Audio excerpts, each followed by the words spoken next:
बंटी नाम का एक कबूतर अपनी बीवी टुनटुनी और उसकी 1 साल की बेटी चंचल के साथ एक जंगल में रहता था।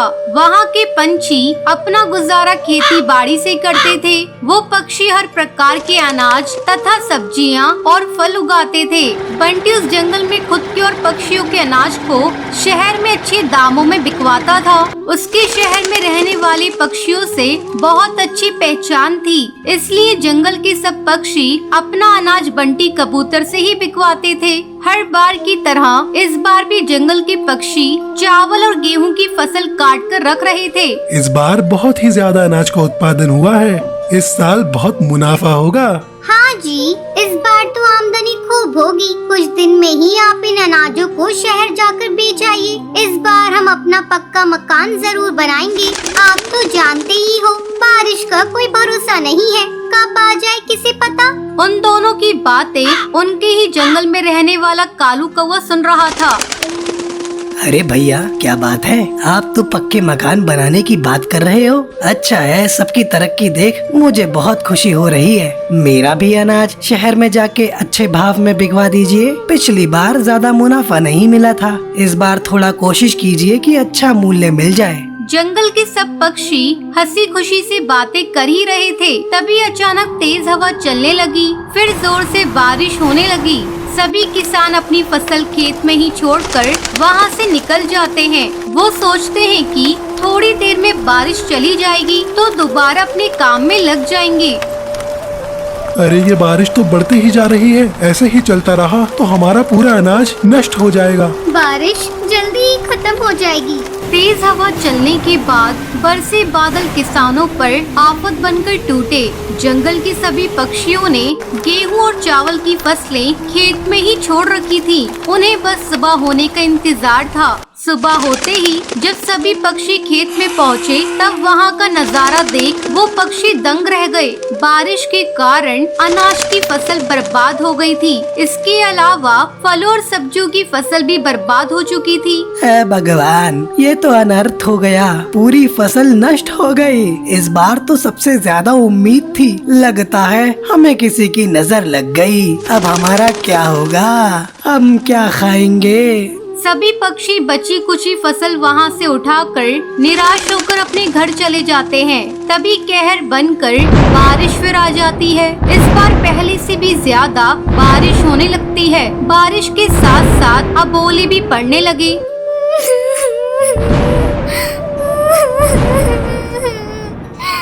भगवान, ये कैसी परीक्षा ले रहे हो? पूरी फसल तो बर्बाद हो चुकी है। अब क्या बेघर भी करना चाहते हो? सब ठीक हो जाएगा। फिलहाल घर चलते हैं। 1-2 दिन में बारिश चली जाएगी। कुछ दिन का राशन तो बचा ही है, उससे गुजारा कर लेंगे। फिर देखते हैं क्या करना है। टुनटुनी और बंटी अपने घर की ओर जाते हैं। तभी वो देखते हैं कि पानी से आधा पेड़ तक डूब चुका है। उन्हें डर था, अगर बारिश ऐसी होती रही तो घोंसले के अंदर भी पानी भर जाएगा। जिस बात का डर था आखिर वही हुआ। पानी तो अंदर तक आ चुका है। चलो टुनटुनी, जल्दी से सामान ऊपर वाली डाली पर रख देते हैं, नहीं तो और बर्बादी हो जाएगी। उस रात किसी ने ना कुछ खाया और ना कुछ पिया। घर के सभी लोग ऊपर वाली डाल पर रात गुजारते हैं। सुबह हो जाती है, लेकिन बारिश थमने का नाम ही नहीं लेती। घर के बाहर बंटी देखता है कि सब कुछ बर्बाद हो चुका है।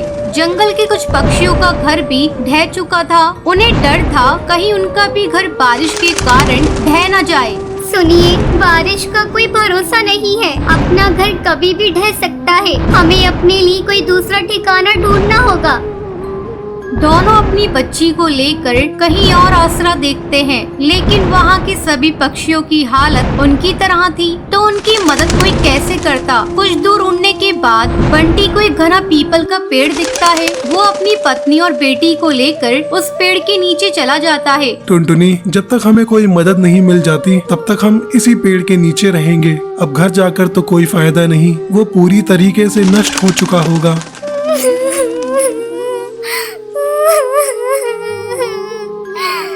आखिर ये सब हम गरीबों के साथ ही क्यों होता है? लोगों के लिए हम अनाज बोते थे और अब खुद दाने दाने के लिए मोहताज हो चुके हैं। आज तो जैसे तैसे गुजारा हो जाएगा, लेकिन कल का क्या?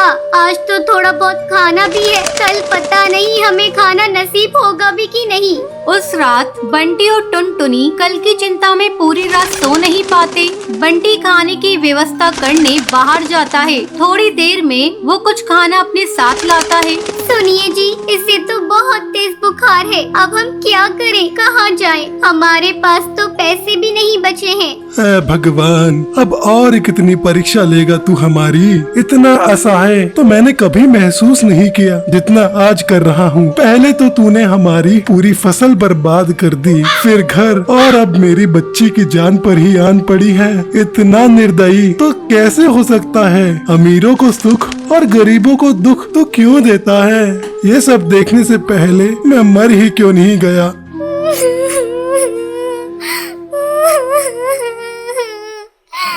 ऐसा मत कहिए जी, आपके बिना हमारा क्या होगा? वैसे भी समय ठीक नहीं चल रहा है, तो कृपया करके अपने मुंह से अपशब्द ना निकालिए। फिलहाल मैं चंचल के सर पर गीला कपड़ा रख दे रही हूँ। अरे, आपको चोट कैसे लगी? आपके सिर से तो खून बह रहा है। अरे क्या बताऊं, खाना लाने के चक्कर में मेरे ऊपर एक पेड़ का तना गिर गया, तभी ये चोट लगी है। तभी अचानक चंचल जोर जोर से रोने लगती है। चुप हो जा बच्ची, क्या हुआ? तू क्यों रो रही है इतना? अरे, इसका बुखार तो बढ़ते ही जा रहा है। मैं क्या करूं? कुछ समझ नहीं आ रहा है। पानी से सर पर पट्टी भी लगाकर देख ली, पर कोई असर नहीं हो रहा है। मैं इसे कुछ खिला देती हूँ, शायद तबीयत में कुछ सुधार आ जाए। ठीक है, तुम इसे कुछ खिला दो, मैं बाहर जाकर देखता हूँ, कहीं से कुछ मदद मिल जाए। बंटी जैसे ही जाने लगा, वैसे ही अचानक बाढ़ राहत कार्यकर्ता की नजर उस पर उसके परिवार पर पड़ती है। पूरी बात जानने के बाद उन्होंने उनकी मदद की और राहत शिविर में ले गए। वहां जाकर चंचल का इलाज भी हुआ और बंटी के सर में चोट लगी थी, उसकी मरहम पट्टी भी हुई। कुछ दिन बाद जंगल के राजा की तरफ से बाढ़ पीड़ितों को मुआवजा भी मिला।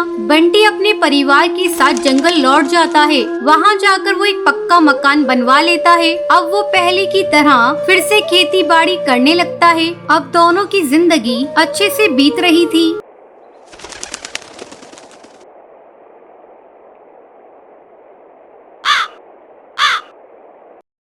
चंदनवन जंगल में टूनी और टुनटुनी नाम की सास बहू रहा करती थी। एक दिन टुनटुनी अपनी सास टूनी से कहती है, माँ जी, सब्जी लेने सब्जी मंडी चलते हैं। अरे बहू, सब्जियों के दाम तो आजकल आसमान छू रहे हैं। तो माँ जी, इससे हम लोगों को क्या मतलब? हम लोग तो बस अपना काम करेंगे और चलते बनेंगे। आप सब्जी वालों को अपनी बातों में फंसा लीजिएगा और मैं धीरे धीरे सब्जियों को चुरा कर रख लूंगी। ठीक है बहू, तू बड़ा सा थैला ले ले और चलते हैं। दोनों सास बहू सब्जी मंडी जाते हैं। माँ जी, चलिए इस कालू सब्जी वाले के पास चलते हैं। वो सब्जी वाला कुछ उल्लू टाइप का लग रहा है। हाँ हाँ बहू, चल। सब्जी वाले की दुकान पर पहुंचकर, भैया, ये लौकी कितने रुपए किलो है? 50 रुपए किलो माँ जी। नहीं नहीं, ये तो बहुत महंगी है। बताओ भैया, टमाटर कितने किलो दिए हैं? टमाटर तो 80 रुपए किलो हैं। ये तो और भी ज्यादा महंगे हैं। समझ में नहीं आ रहा है, क्या लूं? अच्छा भैया, बैगन की कीमत बता दो। बैगन 40 रुपए किलो है माँ जी। इस तरह टूनी अपनी बातों में सब्जी वाले को फंसाए हुए रहती है और वहाँ टुनटुनी धीरे धीरे सब्जियों को चुरा कर अपने थैले में रख रही थी। बहन जी, आपको सब्जियाँ लेनी है या नहीं? बेकार में क्यों चिक चिक कर रही हैं? भैया, सब्जियों के कुछ सही रेट लगाओ तो मैं सब्जियाँ ले लूं। बहन जी, सब्जियों के रेट मैंने सही लगाए हैं। आपको लेने हैं तो लीजिए, नहीं तो कहीं और जाइए। हर जगह सब्जियों के यही भाव हैं। माँ जी, चलिए कहीं और चलते हैं। इन्हें तो अपनी सब्जियों को बेचने का मन ही नहीं है। टूनी टुनटुनी का इशारा समझ जाती है और वहाँ से चल देती है। रास्ते में टूनी टुनटुनी से कहती है, बहू, बाजार आए हैं तो चल किसी सुनार वाली दुकान पर चलते हैं। अगर मौका मिलेगा तो 1-2 सोने के हार चुरा लेंगे। नहीं माँ जी, मुझे तो सुनार वाली की दुकान पर जाने में डर लग रहा है। अरे बहू, इसमें डरने वाली क्या बात है? चल, इस बार दुकानदार को तू बातों में फंसाए रखना और मैं 2-4 हार उड़ा लूंगी। ठीक है माँ जी, जब आप कह रही हैं तो चलते हैं। दोनों सुनार वाली की दुकान पर जाती हैं। आइए आइए बहन जी, कहिए आपको कैसी चूड़ियाँ और हार दिखाऊं? भाई साहब, आप आपकी दुकान में जो सबसे महंगे सोने का हार है वही दिखाइए। अभी दिखाता हूँ बहन जी। थोड़ी देर बाद ये लीजिए बहन जी, ये मेरे दुकान के सबसे महंगे हीरे का हार है। कहिए कौन सा दे दूँ?